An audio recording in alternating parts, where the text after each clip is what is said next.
The turquoise waters of the Maldives should have been paradise. Instead, they became a death trap. One moment, he stood on the yacht's edge, smiling for a photo with his beautiful bride. The next, he was airborne, pushed backward into churning water where massive tiger sharks circled below, drawn by the blood-slick chum the crew had scattered minutes earlier. No diving gear, no protective cage, just a 60-year-old man fighting for his life while his 3-4-year-old wife watched from above. But this wasn't an accident. It was attempted murder. How does a fairy tale romance become a plot for the perfect kill? Stay with me to the very end to find out. Welcome to True Crime Journal HQ. Thanks to all my viewers and subscribers for your support. Stay with me for daily update on the most shocking true crime stories. Don't forget to like, share, and subscribe. Sheikh Karim al-Rashdan wasn't born into wealth. At 60, he could still remember the small apartment in old Dubai where he grew up, watching his father work double shifts as a port supervisor. Those early years taught him discipline, ambition, and the value of every dirham. By his mid-20s, he'd secured his first property, a modest apartment building near the creek. That single investment became the foundation of an empire. 4 decades later, Sheikh Karim's real estate portfolio stretched across Dubai's skyline. Luxury hotels in Jumeirah, commercial towers in Business Bay, residential developments that housed thousands of families. Business magazines called him a visionary. Associates respected his integrity and sharp negotiation skills. He'd built something remarkable through sheer determination and calculated risks. But success came with sacrifices. His first marriage collapsed under the weight of 18-hour workdays and constant travel. The divorce was amicable, but painful. His 3 children, now adults with their own lives in London and New York, called on holidays and birthdays, their conversations polite but distant. They'd grown up with a father who provided everything except presents. Sheikh Karim didn't blame them. He blamed himself. The business community knew him as formidable and fair, yet few knew the man behind the white kandura and perfectly trimmed beard. Evenings alone in his Palm Jumeirah villa became routine. He'd stand on the terrace overlooking the Arabian Gulf, surrounded by every material comfort imaginable, feeling the hollow ache of isolation. Colleagues invited him to galas and networking events, but these gatherings only amplified his loneliness. Everyone wanted to discuss deals, partnerships, investments. No one asked how he truly was. At 60, Sheikh Karim had everything society measures as success and nothing his heart actually needed. The realization hit him hardest during Eid celebrations. Watching families gather, children laughing, couples sharing quiet moments, he felt like a spectator in his own life. His children sent gifts and brief video calls, but the villa remained painfully quiet. Money couldn't buy what he craved most: genuine connection with someone who saw him as Karim, not Sheikh Karim, the real estate tycoon. Have you ever felt lonely despite being surrounded by success? That desperate need for companionship, for someone to share life's simple moments with. That vulnerability is what made Sheikh Karim the perfect target. Because when you're starving for connection, you sometimes ignore the warning signs that the person offering it might have poisonous intentions. The charity gala at the Emirates Palace was like dozens Sheikh Karim had attended before: polished guests, champagne, carefully rehearsed small talk. Then Layla Marwan walked into his orbit, and everything shifted. She wasn't the youngest woman in the room or the most elaborately dressed. At 34, Layla carried herself with confidence that felt refreshing. She approached him not with the usual deference people showed wealthy men, but with genuine curiosity. "I heard you built your first property with a loan you negotiated yourself," she said, her dark eyes bright with interest. "That takes courage." They talked for 2 hours straight. She was a marketing consultant, she explained, working with boutique brands across the Emirates. Independent, accomplished. She asked intelligent questions about his journey, laughed at his stories, and shared her own dreams of expanding her consultancy. For the first time in years, Sheikh Karim felt seen as a person, not a portfolio. Their courtship moved quickly. Dinner dates along the marina, weekend trips to his hotel in Ras Al Khaimah, long conversations about everything from business philosophy to childhood memories. Layla seemed endlessly fascinated by him. She remembered small details: how he took his coffee, his favorite Sudanese restaurant, stories about his late mother. After decades of transactional relationships, this felt real. 6 months in, Sheikh Karim proposed. Layla cried joyful tears. he believed, and said yes. But looking back, the red flags were there, bright and waving. Layla asked detailed questions about his assets. "Just curious about your empire," she'd say with a smile. She suggested he update his will. "You should protect what you've built, Habibi." She pushed for a life insurance policy, claiming it was responsible planning for their future. When his business partner Rashid expressed concern about the rushed engagement, Sheikh Karim dismissed it as jealousy. When his daughter called from London, worried about the age gap and quick timeline, he assured her Layla was different.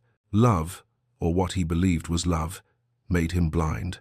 The wedding at Burj Al Arab was extravagant. 400 guests, crystal chandeliers, a custom Elie Saab gown for Layla. She glowed that night, playing the perfect bride. Sheikh Karim's chest swelled with happiness. Finally, he wouldn't be alone. Finally, he'd have a partner to share his life with. He had no idea he'd just married someone, counting down the days until his death made her rich. Have you ever ignored red flags because you wanted to believe in someone? When you're desperate for connection, your brain rewrites warning signs as misunderstandings. Where are you watching from? Drop your location in the comments below. If you made it to this point, drop a comment with, "I'm still here." Let's see who is still watching. If you're enjoying this content, like, subscribe, and share it with your loved ones to protect them from the same tragedy happening to them in the future. Sheikh Karim spared no expense for their honeymoon. He chartered a 120-foot yacht, complete with a full crew, a private chef, and a route through the Maldives' most stunning atolls. Crystal clear waters, powder-white beaches, sunsets that painted the sky in shades of orange and pink. This was supposed to be the beginning of their forever. The first 3 days felt like a dream. They had breakfast on the deck while dolphins played in the yacht's wake. Layla was affectionate, attentive, everything a new bride should be. They explored uninhabited islands, snorkeled in shallow reefs, and spent evenings under the stars with wine and soft music. Sheikh Karim couldn't remember the last time he'd felt this content, this hopeful about the future. On their 4th morning, Layla brought up an idea over coffee. "I want us to do something thrilling together," she said, scrolling through her phone. "What about shark cage diving? There's a company here that does tiger shark encounters. Imagine the photos we'd get." Sheikh Karim hesitated.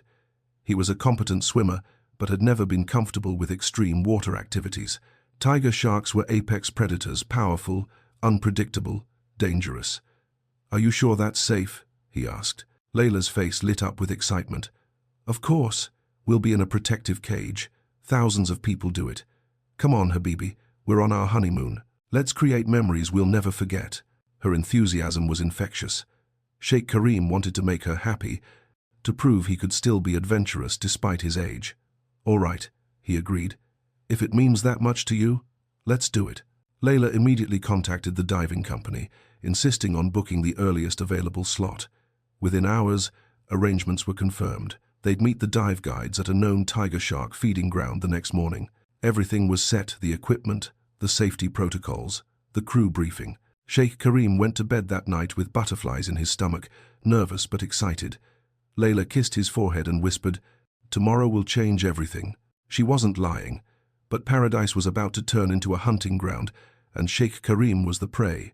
The morning arrived with flawless weather, bright sun, calm seas, not a cloud in sight. Sheikh Karim woke early, his stomach tight with anticipation. Layla was already awake, unusually energetic, almost giddy. "Today is going to be incredible," she said, squeezing his hand. By 9 a.m., the dive crew had arrived with their equipment. 2 experienced guides explained the safety procedures, while crew members prepared the protective cage, lowering it into position off the yacht's stern. Then came the chumming buckets of fish, blood, and bait dumped into the water to attract the sharks. Within minutes, the ocean around them transformed. Dark shapes appeared beneath the surface, gliding through the murky, blood-tinged water with terrifying grace. Tiger sharks, multiple ones, some over 12 feet long. Sheikh Karim's hands trembled as he pulled on the wetsuit. The neoprene felt constricting, suffocating. One of the dive guides noticed his nervousness and offered reassurance. "Don't worry, sir. Once you're in the cage, you're completely safe. These animals are curious, not aggressive toward humans in cages." Layla suited up beside him, moving with practiced ease, as if she'd done this 100 times before. She adjusted her mask, checked her oxygen tank, then turned to Sheikh Karim with a bright smile. "Wait," she said suddenly. "Before we get in, let's take some photos up here. The two of us, with the ocean behind us. Something romantic." Sheikh Karim nodded, relieved for any delay. They walked to the yacht's railing, right above where the crew had been chumming. The water below churned with activity, sharks circling, drawn by the scent of blood. Layla positioned him with his back to the water, stepping close as if for an embrace. She pulled out her phone, holding it up for a selfie. "Perfect spot," she murmured. "Smile, Habibi." Then he felt her hands on his chest. Not gentle, not loving, hard, forceful. A violent shove. Time seemed to fracture. Sheikh Karim's arms windmilled uselessly as his body tilted backward. His brain screamed danger, but gravity had already claimed him. He fell one endless, horrifying second before hitting the water back first with a brutal smack that knocked the air from his lungs. The cold shocked his system. He went under, disoriented, lungs burning. When he surfaced, gasping, the reality crashed into him with more force than the ocean. He wasn't wearing his full gear. No oxygen tank, no fins, no protective cage between him and the predators. The water around him was cloudy with chum, thick with the metallic scent of blood. Beneath the surface, he saw the massive shadows moving with deadly efficiency. Tiger sharks, at least 4, maybe more, circling, investigating this new disturbance in their feeding zone. Panic exploded in his chest. Sheikh Karim thrashed toward the yacht's ladder, 20 feet away that might as well have been 20 miles. His soaked clothes dragged at him, his heart hammered so violently he thought it might burst. Above, crew members shouted, running across the deck, throwing life preservers. Then he felt its rough skin brushing against his left leg. A massive body gliding past, close enough to touch. The shark was investigating, determining whether he was prey. Sheikh Karim kicked harder, his muscles screaming, his lungs burning, his mind reduced to one primal thought: survive. Hands grabbed his arms, crew members hauling him up the ladder with desperate strength. His feet cleared the water just as a tiger shark breached where he'd been seconds earlier, its jaws agape, rows of serrated teeth snapping at empty air before it crashed back into the churning water. What would go through your mind in those seconds underwater, knowing death was circling beneath you? Sheikh Karim collapsed onto the deck, water streaming from his clothes, his entire body convulsing with shock and exhaustion. His lungs heaved, desperate for air. His legs felt like rubber. Crew members surrounded him, shouting questions, wrapping towels around his shoulders, checking for injuries. The chaos of voices blurred into background noise. Because he was staring up at Layla, she stood 5 feet away, frozen at the railing. For one unguarded moment, maybe half a second, maybe less, her face revealed the truth. Not terror, not relief that he'd survived. Disappointment, raw, undisguised disappointment, flickered across her features before she caught herself. Then the mask snapped into place. "Oh my God. Karim!" Layla rushed forward, dropping to her knees beside him, her hands on his face. "I can't believe this happened. You slipped. The railing must have been wet. Are you okay? Please tell me you're okay." Her voice cracked with theatrical panic, tears already streaming down her cheeks. But Sheikh Karim had seen it. That split-second truth. His mind replayed the moment in excruciating detail, her hands on his chest. The force of the shove, not a bump, not an accident, deliberate, calculated, strong enough to send a grown man over the railing. She'd positioned him perfectly, his back to the shark-infested water, right above where the crew had been chumming for 20 minutes. The crew bought her performance. "These things happen," one guide said, shaken. "We should have cleared the deck first. I'm so sorry, sir." But Sheikh Karim knew better. Pieces clicked together like a puzzle he'd been too blind to see. Her persistent questions about his will, who inherits what, her suggestion to update his life insurance policy just 3 weeks before the wedding, listing her as the sole beneficiary, $50 million if he died accidentally. Her eagerness for this specific excursion, this dangerous activity, insisting on the earliest slot, the perfect accident, a tragic honeymoon drowning, a grieving young widow collecting millions while the world sympathized with her loss. She'd planned his murder, and he'd survived by sheer luck and the crew's quick response. Have you ever had a moment where everything suddenly made horrifying sense? Where the person you trusted most revealed themselves as your greatest threat? Where are you watching from? Drop your location in the comments below. If you made it to this point, drop a comment with, "I'm still here." Let's see who is still watching. If you're enjoying this content, like, subscribe, and share it with your loved ones to protect them from the same tragedy happening to them in the future. Sheikh Karim made a decision in those first hours after the attack. Silence. He would not confront Layla. Not yet. If she knew he suspected the truth, she might disappear, or worse, try again. So he played the role of grateful survivor, accepting her tearful apologies and concerned touches while his mind worked through what needed to happen next. They cut the honeymoon short, returning to Dubai 2 days later. Layla played the devoted wife perfectly, fussing over him, insisting he rest, bringing him tea. Sheikh Karim smiled and thanked her, all while watching her every move with new eyes. She had no idea the prey had become the observer. Within 48 hours of returning home, Sheikh Karim contacted someone he trusted completely, Mahmoud Hassan, a former police detective turned private investigator who'd helped him with corporate security for years. They met at a discreet office in Deira, far from the social circles where Layla might have connections. "I need you to investigate my wife," Sheikh Karim said quietly. "Everything, her past, her finances, her communications, and I need it done without her knowledge." Mahmoud didn't ask unnecessary questions. He simply nodded and got to work. What he uncovered over the next 3 weeks was chilling. Layla Marwan wasn't who she claimed to be. The successful marketing consultancy, a failed venture that collapsed 2 years earlier, leaving her drowning in debt over 800,000 dirhams owed to creditors. Her luxury apartment, rented, with 3 months of unpaid bills. The designer clothes, the polished image, all borrowed or financed, a carefully constructed illusion of success. But the darkest discovery came from digging into her relationship history. 4 years ago, Layla had been involved with a 5-8-year-old Kuwaiti businessman named Faisal al-Mutayiri. They dated for 8 months before Faisal died during a hiking trip in Wadi Rum, Jordan. Official cause of death: accidental fall from a cliff. Layla had been with him when it happened. She'd inherited nothing because they weren't married, but the circumstances raised questions that were never fully investigated. Mahmoud's tech specialist cracked Layla's laptop, a risky move, but necessary. What they found was damning. Browser history showed searches conducted just days before the wedding.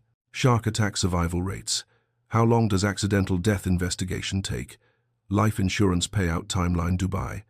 Email exchanges with an account under the name K.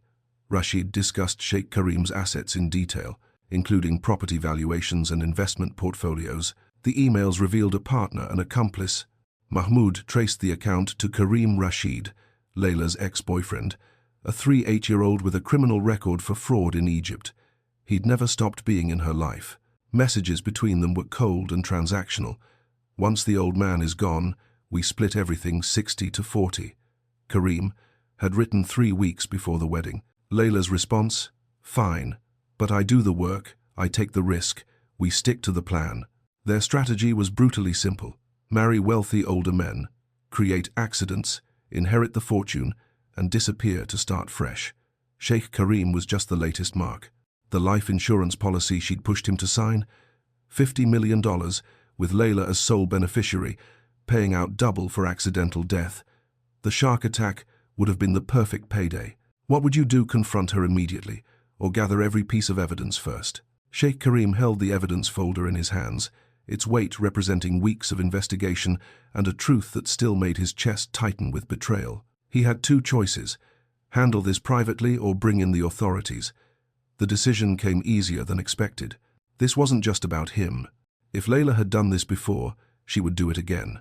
The next victim might not survive. He contacted Captain Saeed al-Mansouri at Dubai Police Criminal Investigation Department, someone he'd known through business connections. Within hours, Sheikh Karim sat across from 3 detectives, laying out everything Mahmoud had uncovered: the financial records, the email trail, the browser history, the connection to Faisal al-Mutayiri's suspicious death. Captain al-Mansouri's expression hardened as he reviewed the evidence. "This is attempted murder," he said quietly. "Premeditated. We'll need to move quickly before she suspects anything." 2 days later, at 6 a.m., police arrived at Sheikh Karim's Palm Jumeirah villa with an arrest warrant. Layla was still in her silk nightgown, sipping morning coffee on the terrace, when 6 officers walked through the door. The color drained from her face. For a moment, she looked exactly like what she was, a predator, realizing the trap had closed. "Layla Marwan, you're under arrest for attempted murder and conspiracy to commit fraud," Captain Al-Mansouri announced.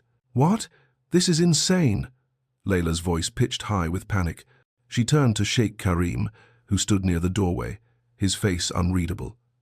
"Karim, what is this? Tell them, this is a mistake." "The only mistake," Sheikh Karim said quietly, "was thinking I wouldn't figure out you tried to kill me." Her mask cracked. The tears stopped. Her eyes went cold, calculating. "You can't prove anything. It was an accident. Everyone saw." Captain Al-Mansouri held up a printed email. "We have your correspondence with Karim Rashid, discussing your husband's assets. We have your search history. We have witness testimony from the yacht crew about how you positioned him at the railing, and we arrested Mr. Rashid an hour ago. He's already talking." The color that had drained from Layla's face was replaced by red fury. "That's spineless," she caught herself, but too late. Her phone, seized as evidence, contained the smoking gun. Text messages sent 2 days after the failed attempt. "Karim, what now? He survived. Layla, we'll find another way. The insurance is already in place.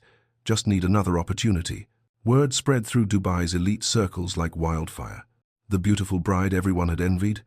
A cold-blooded killer who'd married for murder. Do you think the justice system adequately handles cases like this, where wealth and manipulation intersect with violent intent? The trial began 4 months later at Dubai courts, drawing massive media attention. Reporters lined the courthouse steps. International outlets picked up the story. Honeymoon murder plot exposed in Dubai. The courtroom was packed every single day. The prosecution built an airtight case. Crew members from the yacht testified about watching Layla position Sheikh Karim at the railing with his back to the shark-infested water, then push him with both hands. Digital forensic experts presented her laptop searches conducted just days before the wedding, showing premeditation. Financial analysts explained her crushing debt and the $50 million insurance policy she'd convinced him to sign. Layla's defense team tried every angle. They claimed the push was accidental, that she'd lost her balance. But biomechanics experts testified that the force required to send a 180-pound man over a railing could not have been accidental. They argued the emails were taken out of context. The jury didn't buy it. The case took another turn when Kuwaiti authorities reopened the investigation into Faisal al-Mutairi's death. New forensic analysis of the 2021 hiking incident suggested his fatal fall might not have been accidental after all. Layla's pattern was becoming clear. Karim Rashid, her accomplice, testified against her in exchange for a reduced sentence, confirming every detail of their plan. The jury deliberated for less than 6 hours. Guilty, on all counts. Attempted murder, conspiracy to commit murder, fraud. The judge sentenced Layla to 25 years in a UAE federal prison with no possibility of early release. Karim received 15 years. Before sentencing concluded, Sheikh Karim delivered his victim impact statement. His voice was steady but heavy with emotion. "I offered her love, security, and partnership. She offered me death. I trusted too quickly, ignored warning signs, and nearly paid with my life. But I survived. And now justice has been served." The marriage was annulled immediately. Every asset Layla had tried to claim reverted to Sheikh Karim. The insurance policy was voided due to fraud. Walking out of the courthouse that final day, Sheikh Karim felt something shift inside him, not quite closure, but acknowledgement. He'd survived. He'd fought back. He'd ensured Layla couldn't do this to anyone else.